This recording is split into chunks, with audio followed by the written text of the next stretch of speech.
Hey, what's going on, guys? Hockey is back, dude. Today, you get to watch some NHL hockey. How could you ask for anything better? And to me, the premier matchup tonight, it's the Habs, it's the Leafs. I wanted to do a quick season preview, get you guys all ready to go for this awesome matchup tonight. One of the biggest rivalries in the whole NHL. Bam, first night.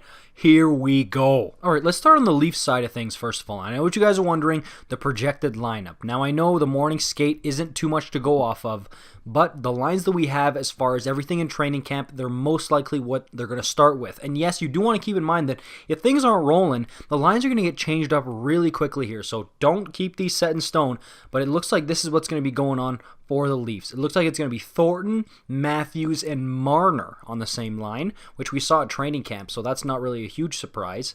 Vesey, Tavares, and Nylander. Really interesting to have Jimmy Vesey in the top six there. But then again, that's a guy I could see really getting swapped out even after a period or two. If it's not working out, they could put up Soupman, Mikheyev, or maybe a Simmons in the top six.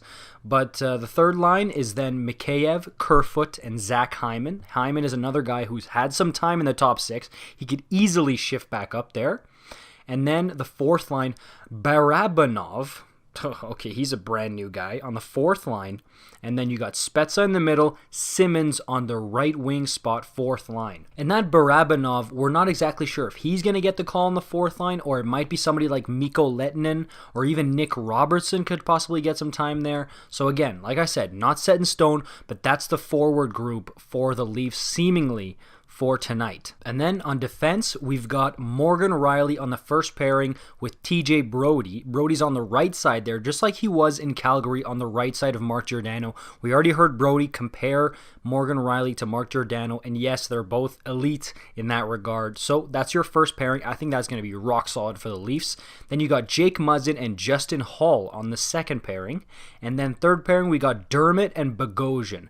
I see Dermott playing well. He could maybe take Hall's spot up there. I know it's left and right side, but you could see some shifting around there. But for the most part, I think those D pairings are pretty much set in stone. The only guy I could see making a cameo, a nice little appearance in there, it's Rasmus Sandin. He could come up and maybe carve himself a spot in that lineup on the D pairings. And then in net, we know for a fact tonight, you got to go right out of the gates hard. It's going to be Freddie Anderson, your rock, Toronto. And for me, my biggest question tonight for Toronto is how well does Joe Thornton mesh with Auston Matthews and Mitch Marner?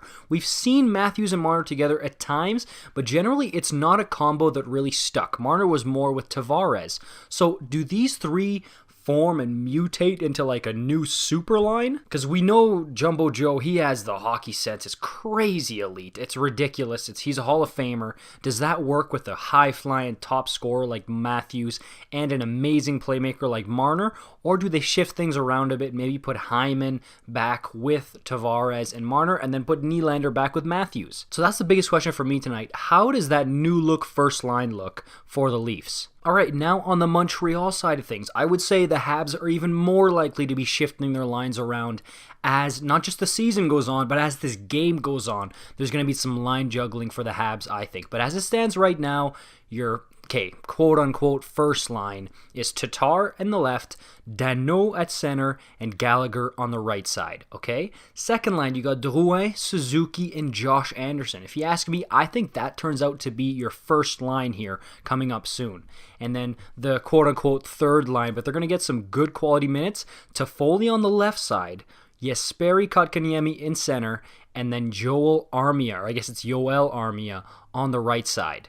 And then the fourth line, you got Arturi Lehkonen, Jake Evans at center, and Paul Byron. High-flying Paul Byron had a great training camp on the right side of that fourth line. But that's a guy, like for me, Paul Byron, he's such a Swiss Army knife. He can play on the second line, the fourth line, give you some amazing time, even on the PK. So I think he's going to be a guy that manages to work his way up the lineup, just like he has in past seasons. And I do see the Habs lines being shifted around a lot. All right, and on defense, first pairing, we've got Ben Sherratt with Shea Weber.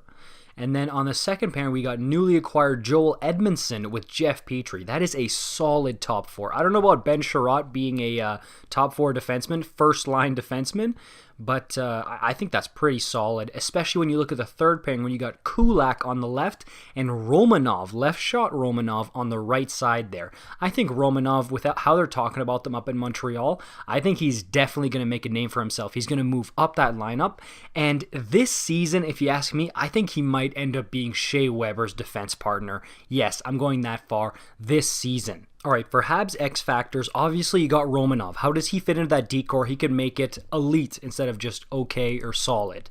And then you got that second line, which I told you guys might be the first line. The newly acquired Josh Anderson, who's been flying at training camp. Suzuki, who we know is a great player already.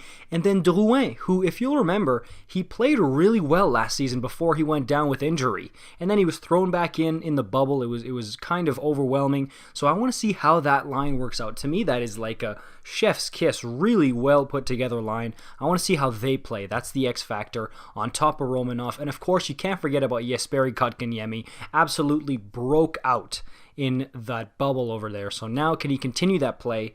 And who's going to be the better player right now for the Habs? KK or Suzuki?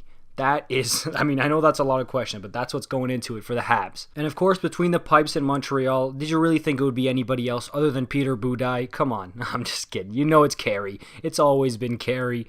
Carey Price, he's the one who's going to lead the Habs to the promised land. But he's got some help this year in the form of Jake Allen, who's really going to help share the load with them and help take some of the workload off of Carey's back. Alright guys, that'll do it for me on this one. Let me know who you think the X factor is on both teams tonight. Hey, first game out of 82 usually isn't that huge of a deal, but in a 56 game season against the same 6 teams, you got to get rolling from day one, especially against one of your biggest rivals. Who do you got tonight? Let me know in the comments down below the keys to victory for both teams. I'll see you guys in the next one, alright? Peace out.